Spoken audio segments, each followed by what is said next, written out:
Hello everyone, आप सबका फिर से स्वागत है। आई होप कि आप सभी ठीक होंगे। दोस्तों, अगर आप भारतीय डाक विभाग में डिपार्टमेंट पोस्ट या इंडिया पोस्ट डिपार्टमेंट में जीडीएस मींस की ग्रामीण डाक सेवक के पद पर लगने के उत्सुक हैं, अगर आप 10th क्लास पास हैं तो इस वीडियो को आप लास्ट तक जरूर देखिएगा, क्योंकि दोस्तों ये वीडियो आप सभी के लिए ही बहुत ही ज्यादा इंपॉर्टेंट होने वाली है। चाहे आप नई वैकेंसीज मींस की नई रिक्रूटमेंट का इंतजार कर रहे हो जीडीएस की, चाहे आप जो पेंडिंग रिक्रूटमेंट है उसके नए रिजल्ट आने का मींस की सेकंड थर्ड लिस्ट आने का इंतजार कर रहे हो, या फिर आपकी ज्वाइनिंग अभी होनी रहती है मींस कि आपके डॉक्यूमेंट्स वेरीफाई हो चुके हैं, बस आप अपॉइंटमेंट या ज्वाइनिंग का इंतजार कर रहे हो, तो सभी के लिए ही ये वीडियो बहुत ही ज्यादा क्रूशियल, बहुत ही ज्यादा इंपॉर्टेंट होने वाली है। सो अगेन मैं रिक्वेस्ट करता हूं वीडियो को लास्ट तक देखिएगा, वीडियो को लाइक और शेयर आप जरूर करें। साथ में चैनल पर अगर आप पहली बार आए हैं, चैनल को सब्सक्राइब नहीं किया और अगर आप चाहते हैं कि आगे भी आपको इसी तरह से डिटेल में ट्रस्टेड और जेन्युइन इंफॉर्मेशन मिले तो आप चैनल को भी जरूर से जरूर सब्सक्राइब कर लीजिएगा। अब दोस्तों देखिए, रिसेंटली एक नोटिफिकेशन रिलीज किया गया है और ये जो नोटिफिकेशन है ये ऑल इंडिया ग्रामीण डाक सेवक यूनियन द्वारा नोटिफिकेशन रिलीज किया गया है, जिसमें कि बहुत सारी डिमांड है जिनको कि जीडीएस के पक्ष को ध्यान में रखते हुए ये डिमांड यहां पर रखी गई है। जैसे कि दोस्तों आप सभी को पता भी होगा, हम भी आपको टाइम टू टाइम बताते रहते हैं कि जीडीएस की जो जॉब है ना, जीडीएस की रिक्रूटमेंट, इनमें बहुत सारी नेगेटिव बातें हैं और इन पर जो है डाक विभाग को थोड़ा कंसिडर करना चाहिए, थोड़ा ध्यान करना चाहिए, ताकि जो भी जीडीएस कर्मचारी लगते हैं, जो भी नए नए जीडीएस रिक्रूट होते हैं या एम्प्लॉयज लगते हैं, तो एक टाइप से वो सेटिस्फाई हो सकें इस जॉब से। क्योंकि ज़्यादातर ये देखा गया है कि जीडीएस जो भी कर्मचारी नए नए लगते हैं तो वो इस जॉब से इतना ज़्यादा संतुष्ट नहीं होते। किस लिए, रीजन क्या है, कारण क्या है? क्योंकि यहाँ पर बहुत सारे नेगेटिव पॉइंट हैं इस सर्विस में या इस जॉब में। देखिए, पॉजिटिव पॉइंट भी बहुत सारे हैं, उनके बारे में भी हम आपको बताते हैं। एक बार फिर से देखिए, मैं आपको रिमाइंड करा दूं, पॉजिटिव पॉइंट की अगर बात करें उसके बाद में मैं नेगेटिव पॉइंट भी आपको बताऊंगा और अभी क्या कार्यवाही करना स्टार्ट हो गई है वो सब जानकारी आगे आपको बताऊंगा। देखिए, पॉजिटिव पॉइंट की बात करें तो ये जो भर्ती निकलती है ना दोस्तों, ये मात्र 10th क्लास पास स्टूडेंट के लिए निकलती है। मींस कि आपकी मिनिमम एकेडमिक या एजुकेशनल क्वालिफिकेशन मात्र 10th क्लास पास है तो भी आप एलिजिबल हैं और इजीली फॉर्म अप्लाई कर सकते हैं। ऑल ओवर इंडिया से कैंडिडेट्स फॉर्म अप्लाई कर सकते हैं, कोई बाध्यता नहीं है, क्योंकि ये सेंट्रल गवर्नमेंट की जॉब है। साथ साथ में मेल फीमेल सभी के लिए वैकेंसी निकाली जाती हैं। और भी पॉजिटिव पॉइंट की बात करें तो अच्छी खासी वैकेंसीज इनमें निकाली जाती हैं, कभी 20,000, कभी 25,000, कभी 30,000, कभी 40,000 वैकेंसीज। उसके बाद में और भी खास बात की बात करें, ये दोस्तों आपकी डायरेक्ट रिक्रूटमेंट निकलती है, सीधी भर्ती निकलती है, कोई भी लिखित परीक्षा नहीं होती, मींस के रिटन एग्जामिनेशन कंडक्ट नहीं कराया जाता, साथ साथ में इंटरव्यू भी कंडक्ट नहीं कराया जाता। केवल मात्र 10th क्लास के अंकों के आधार पर आपकी मेरिट सूची इसमें तैयार की जाती है। और भी अगर खास बात करें दोस्तों, इसके जो पॉजिटिव पॉइंट है तो दोस्तों इसका रिजल्ट बहुत ही जल्दी डिक्लेयर कर दिया जाता है।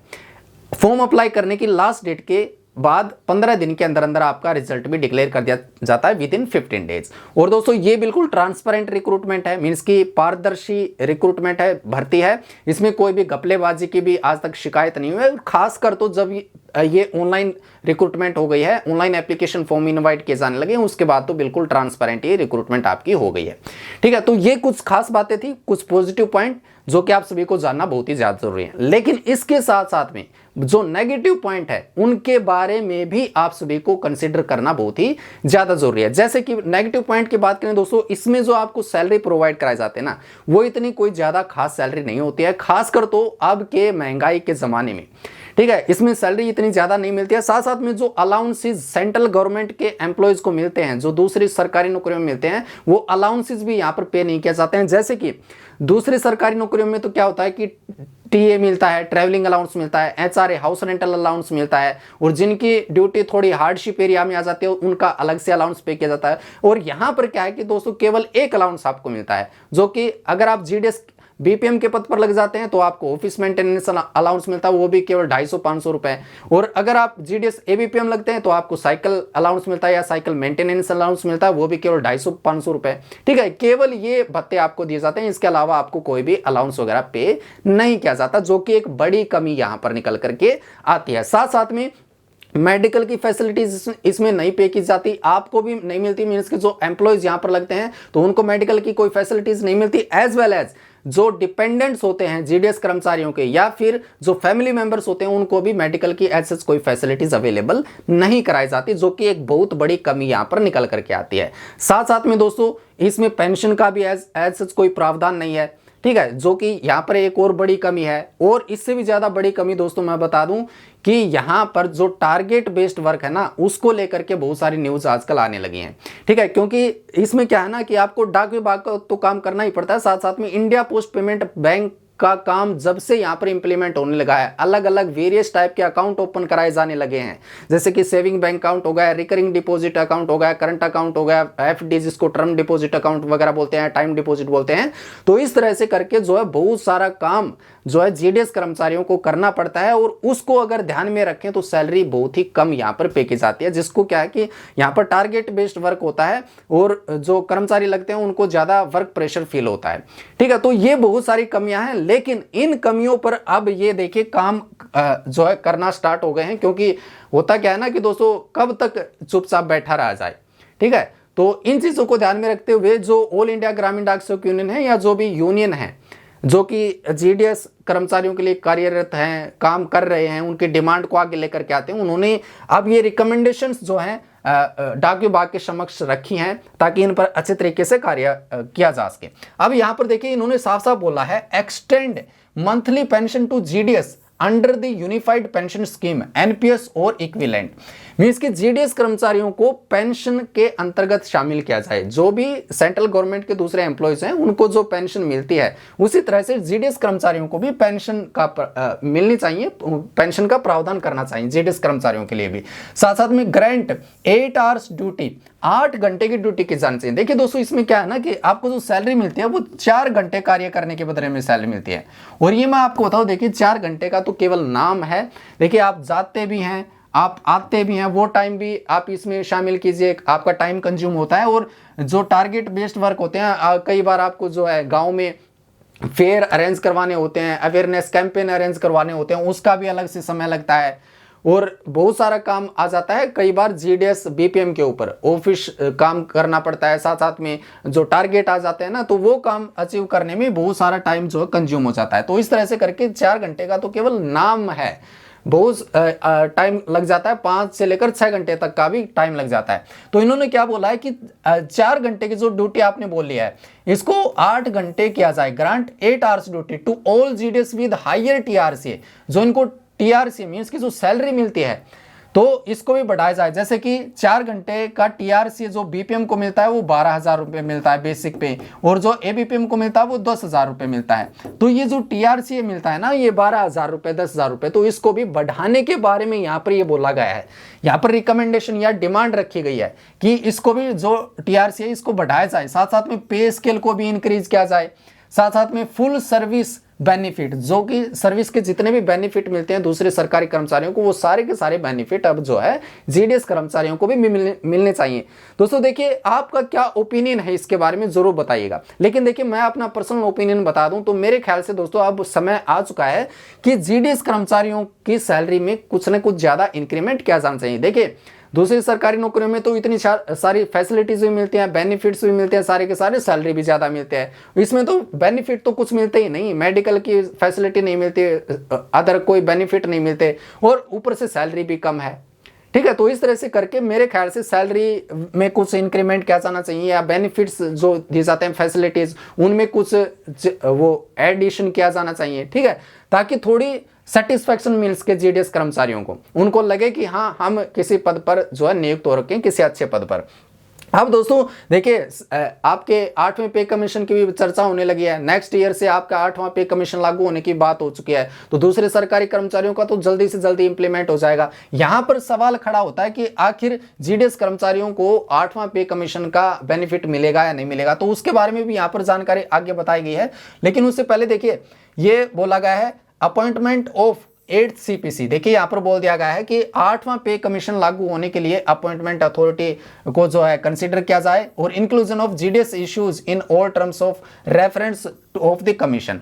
साथ साथ में स्क्रैप इंडिपेंडेंट डिलीवरी सेंटर आईडीसीज दोस्तों अब भारतीय डाक विभाग ने इंट्रोड्यूस किए हैं, और इनका इंट्रोड्यूस करने का मतलब यह है कि दोस्तों जीडीएस कर्मचारियों पर बहुत सारा और भी प्रेशर आने वाला है, या फिर इनको ज्यादा कार्यभार सौंपा जाएगा। अगर ज्यादा कार्यभार सौंपा जाएगा तो और ज्यादा प्रेशर आएगा, वर्कलोड ज्यादा होने वाला है, टारगेट बेस्ड वर्क दिए जाएंगे।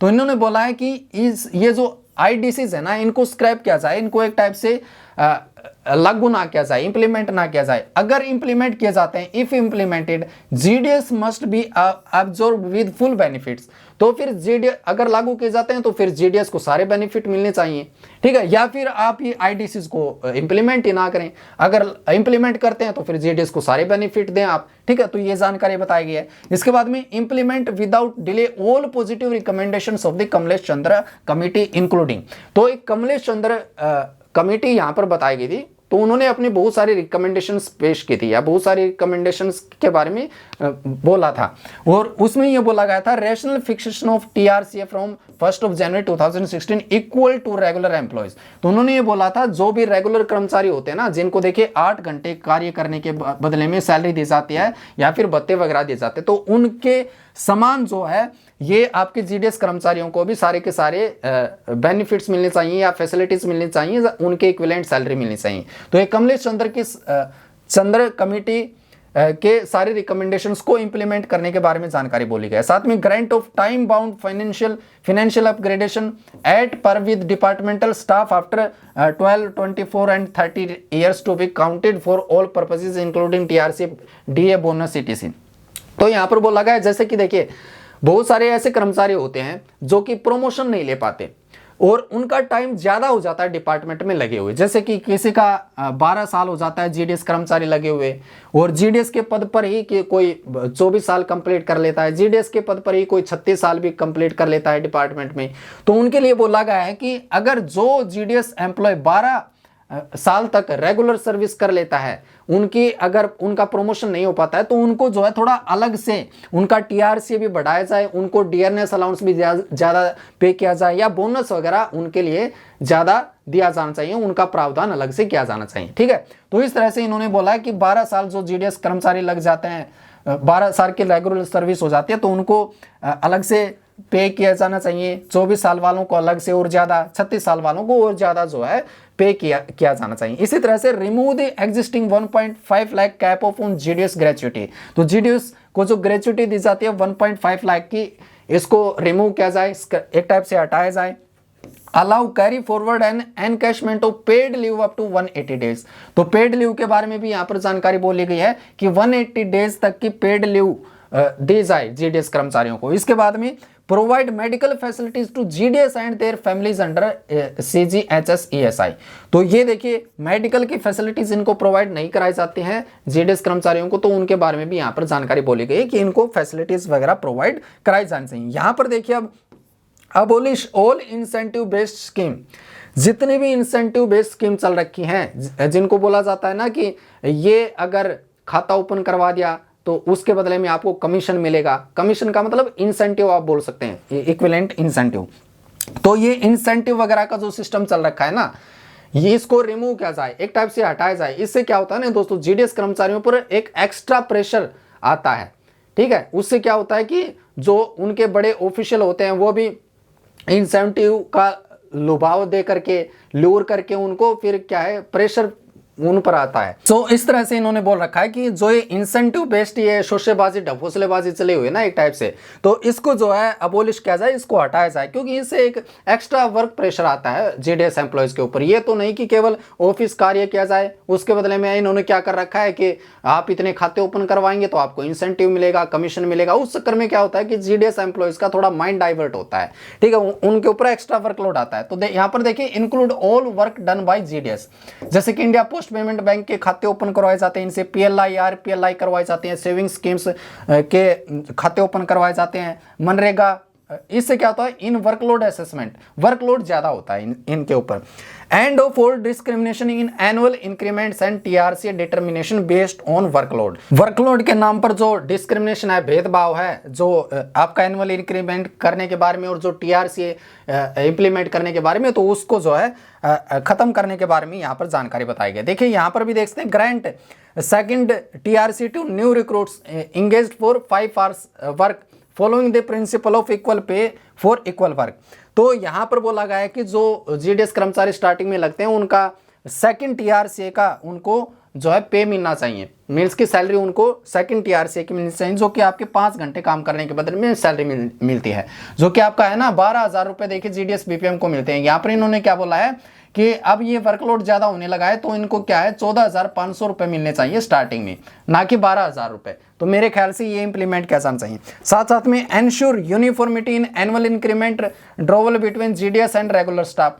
तो जीडीएस और रेगुलर स्टाफ को इक्वल रखते हुए और इनमें एक टाइप से यूनिफॉर्मिटी रखनी चाहिए, एक समानता रखनी चाहिए एनुअल इंक्रीमेंट को लेकर के। मीन्स कि जिस तरह से दूसरी सरकारी नौकरियों के एम्प्लॉयज को इंक्रीमेंट मिलते हैं तो सेम जो है इनमें भी समानता रखते हुए जीडीएस एम्प्लॉयज को भी इंक्रीमेंट मिलने चाहिए। इसी तरह से आप आगे देखेंगे तो यहाँ पर बोला गया stop all forms of faced by GDS.